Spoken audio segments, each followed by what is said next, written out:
Hello, Stuff of Nonsense students. Hold on, let me check. Lesson 18. You must be getting tired of me. But I've got a good one today because it's about the subject of competition, and that comes up in Alice in Wonderland with the caucus race.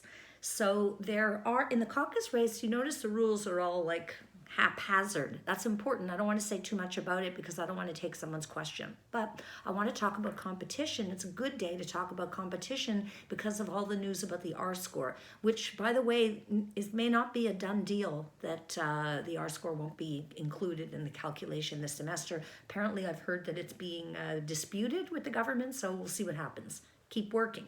But it does raise the question of like, if there's no real competition, would you work, right? So at the end of the caucus race, it's announced, right? Everyone has won, the dodo says. Everybody has won and all must have prizes. So in the forums, which again, just to tell you, very pleased with how they're going and your participation in them. So in the forums, we've been discussing a little bit about, our reaction to competition. So I want to point out a few things. One is survival of the fittest. This whole Darwinian thinking is in a way a kind of competition, right? Like you are fit, then you survive. And even like the extinction of the dodo bird, we could go, poor dodo bird.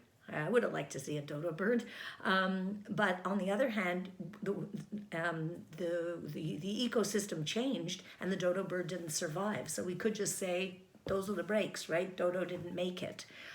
In the same way as if you try out for some kind of sports team, you're not good enough. Well, survival of the fittest, you didn't make it. Okay, so then who would like this kind of race like we have in Alice where there's no winner, right?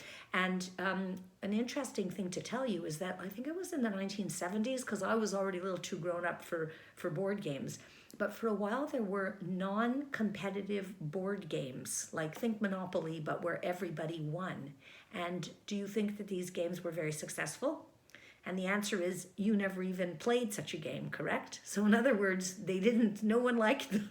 They weren't a hit. Maybe the parents thought, oh, it's great, we shouldn't motivate our kids with competition, but it didn't work. The kids did not like it. They want to play snakes and ladders, want to play Monopoly, want to beat somebody at the game.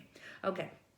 So there seems to be some kind of an innate interest in competition, and yet for some people, as I raised this issue in my responses to the study questions, at least in one of the classes, because there's 2 forums going on, for some people, too much competition it creates angst, it creates anxiety, pressure. They don't do well with competition, so they're better off being sort of a team that's a group. Maybe everybody wins, right?